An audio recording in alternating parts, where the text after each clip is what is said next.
Assalamualaikum warahmatullahi wabarakatuh. Innal hamdalillah nasta'inuhu wa nastaghfiruhu wa na'udzu billahi min sururi anfusina wa min sayyiati a'malina may yahdihillahu fala mudhillalah wa may yudhlilhu fala hadiyalah.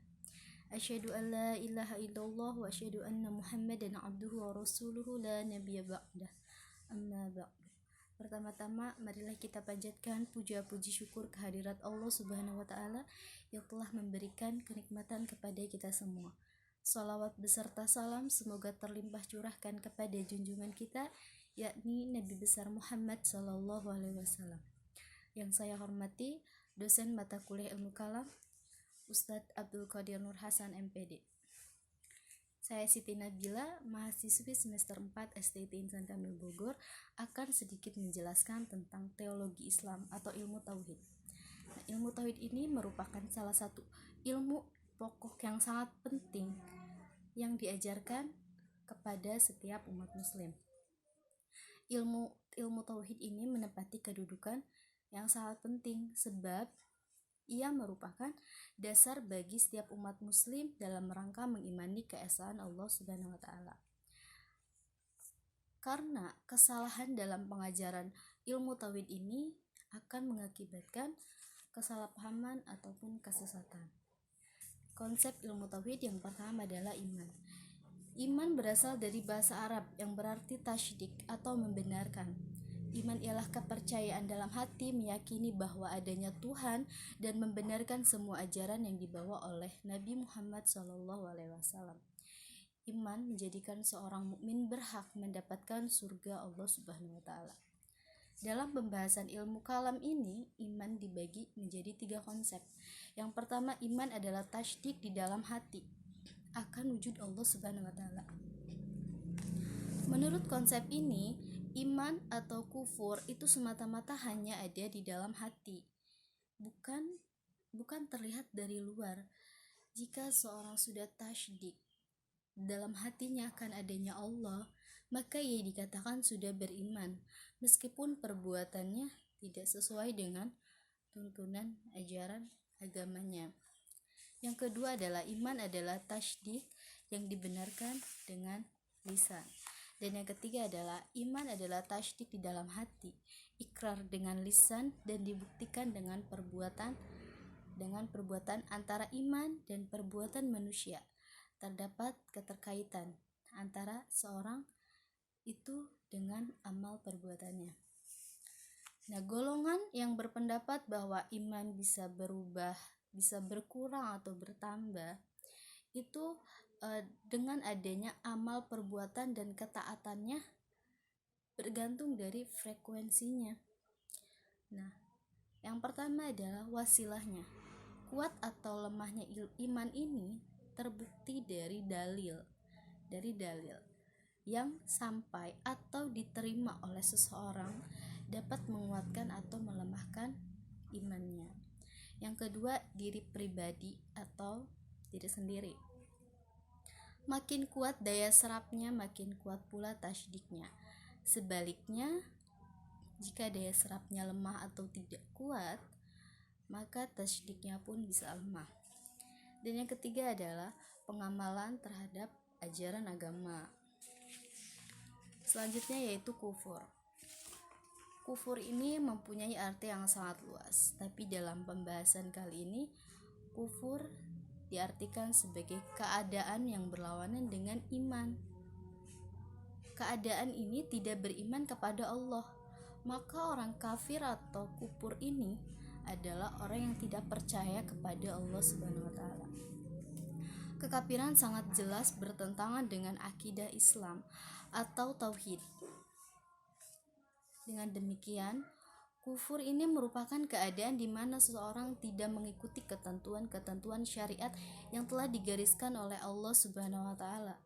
Kufur ini mempunyai lubang-lubang yang kalau kita tidak hati-hati, seorang manusia ini akan terjerumus ke dalam lubang yang menyesatkan, seperti syirik, nifak, murtad, atau tidak bersyukur.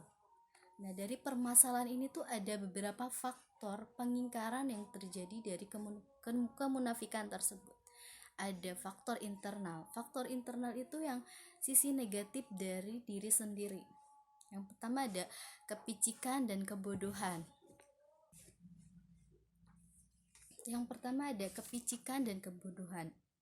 Yang kedua adalah kesombongan dan keangkuhan. Yang ketiga, keputusasaan dalam hidup. Dan yang terakhir, kesuksesan dan kesenangan dunia. Adapun faktor eksternal ini yang terjadi dari faktor lingkungan, kemiskinan, politik atau budaya.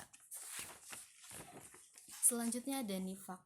Nifak ini adalah suatu perbuatan yang lahir dan batinnya ini tidak sama. Secara lahiriah beliau beragama Islam, namun jiwanya ini tidak beriman.